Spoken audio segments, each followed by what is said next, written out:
Bonjour, c'est Dominique. Je viens de faire cette page. Je me suis dit, peut-être ça vous intéresserait de voir comment je procède. Alors, je vais en faire une autre, parce que là, c'est la deuxième page de mon projet. Alors ici, j'en fais une autre. Alors ici, ce que j'ai fait, c'est que je voulais avoir une grande photo. Alors, ça prend des espaces pour toutes sortes de formats de photos dans vos albums. Si vous avez déjà les photos et vous faites un album pour les insérer, alors là, c'est facile, vous allez selon ce que vous avez comme photo.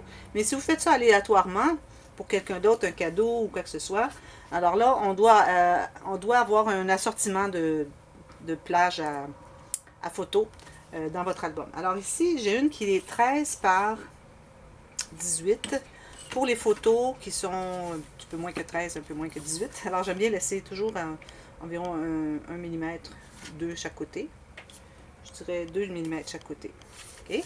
Alors, premièrement, vous commencez par couper le format que vous voulez avoir la photo. Alors ça va être pour mettre la photo.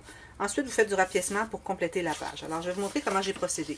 Ici, j'ai fait ce format, mais là, j'étais pour faire la même chose avec lui pour l'autre page, mais je me suis dit, j'aime bien ce papier et j'aimerais avoir peut-être un arbre ici, sur le côté. Alors, je vais peut-être faire ma plage de photos un peu plus petite. Alors, si je vais avec le 10 par 15, je crois que ça ferait quelque chose de bien. Alors, je vais aller avec le 10 par 15. Alors, 10 par 15 plus, je dirais, 5 mm de plus.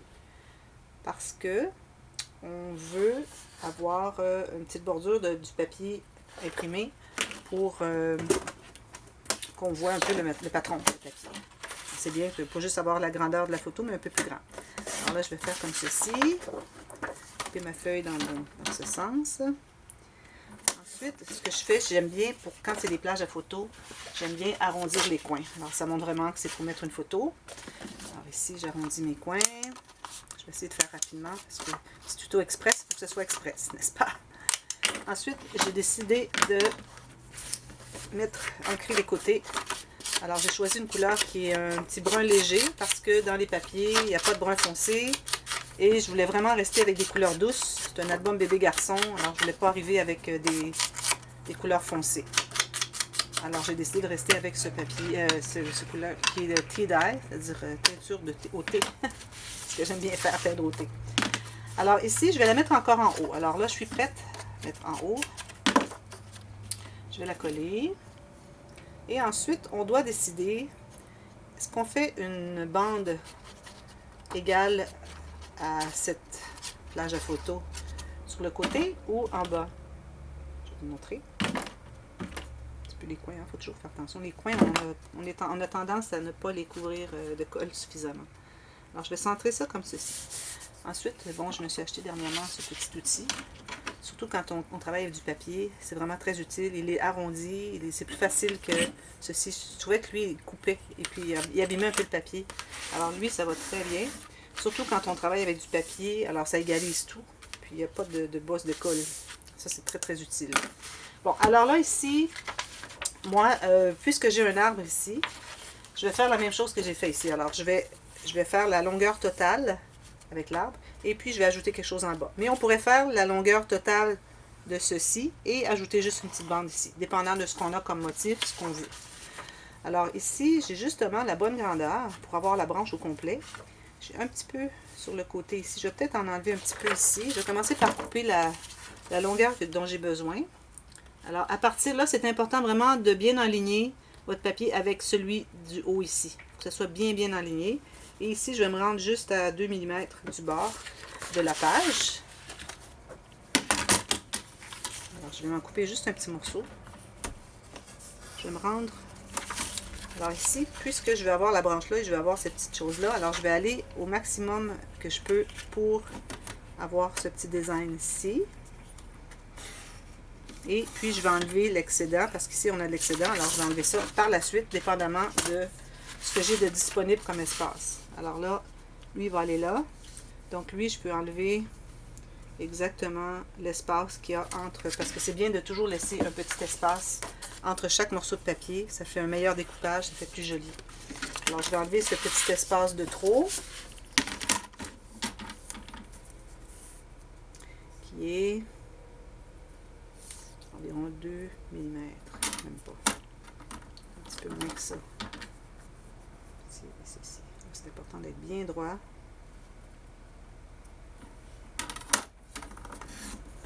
quand je coupe ici, vu que c'est du papier, si j'arrive comme ceci, je risque de tout abîmer mon papier parce que ça va pousser et ça va faire comme un petit accordéon. C'est vraiment pas bien. Alors je commence un peu moins que, un petit peu plus loin que le coin. Je fais un petit bout, ensuite je reviens et je fais le reste.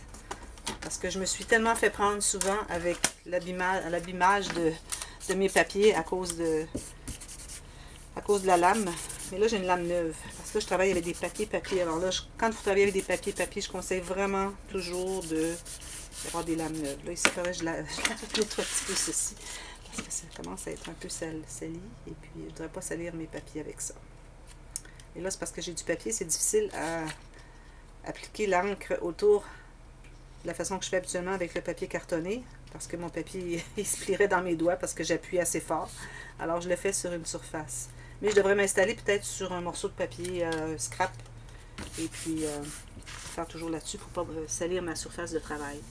Alors, tout ce que j'ai à faire maintenant, c'est de coller. Alors, vis-à-vis la ligne en haut, on se laisse un espace ici et ici égal. Et puis, on va jusqu'en bas. Alors là, comme je vois, j'ai un peu trop en bas. Alors, je vais couper l'excédent. Alors là, c'est difficile. Il faut essayer d'être bien précis, faire une ligne bien droite. Ça, c'est bon. Ensuite, ce que je vais faire, c'est que je vais mettre un petit peu d'encre. Et je vais le plier. Ensuite, avec ce petit outil qui est bien arrondi, c'est facile de bien presser. Alors, il ne reste pas de bulle de colle derrière. Ici, il y en a qui ressort parce que ça pousse la colle vers l'extérieur. Alors, je l'enlève avec le bout de mon ongle comme ceci. Il faut faire ça avant que la colle sèche. Alors, idéalement, tout de suite après avoir collé notre papier. Alors là, c'est bien lisse, bien doux. C'est ce que je veux. Ensuite, il me reste ce petit espace. Alors là, je vais aller avec une couleur contrastante, complètement. Alors, je vais aller avec lui. Non, je vais aller avec le jaune. C'était mon idée première. Alors, avec le jaune. J'aime bien avoir le jaune, le beige et le bleu. Alors là, c'est important d'aller avec la largeur de cette planche à photo. Bien droit. Comme ceci.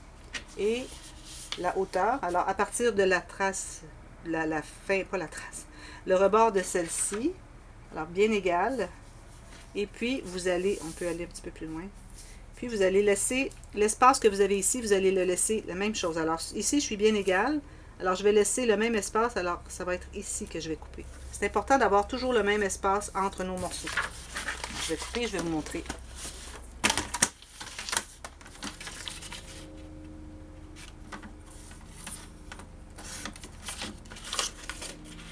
Vous pourriez toujours arrondir tous les coins de ça, mais moi je trouve que j'aime bien arrondir seulement la planche à photo. Plage à photo. Plage, quoi. Et puis, ici, alors, je vais laver après. L'encre, tout autour. Juste pour donner un petit... pour montrer qu'il y a du travail de fait. J'aime bien ancrer les rebords. Et puis là, ma colle. Alors moi, c'est ce que j'appelle des incrustations. En anglais, je dis incrustation, mais je ne crois pas que ce soit le bon mot, mais bon, ils vont apprendre mon terme, c'est tout. Voilà. Alors là, je vérifie voir tout est bien. Alors, j'enligne bien ici et en bas aussi le même espace qu'il y a entre chacun. Et ici, vous voyez, j'arrive exactement là où j'avais mesuré. Même espace ici, ici, et ici, et ici. Il faut que ça soit tout égal. Tous les espaces entre les morceaux doivent être égaux. Et là, je vais tout simplement presser. Bien sécuriser tout ça. J'enlève la colle s'il y en a sur le côté. Avec mon ongle, c'est la meilleure façon. On ne l'étend pas comme ça. Tout simplement enlever comme ceci. Alors voilà ce que ça donne. Vous avez l'endroit photo. On peut faire peut-être mettre une petite plaque journaling si vous voulez. Mais c'est pas nécessaire. Puis voilà, c'est ce que ça donne. Ceci, ceci. Alors j'ai pensé que ça pouvait vous intéresser parce que je fais beaucoup cette technique de matage de pages avec les incrustations. Alors merci d'avoir regardé. À bientôt. Bye bye.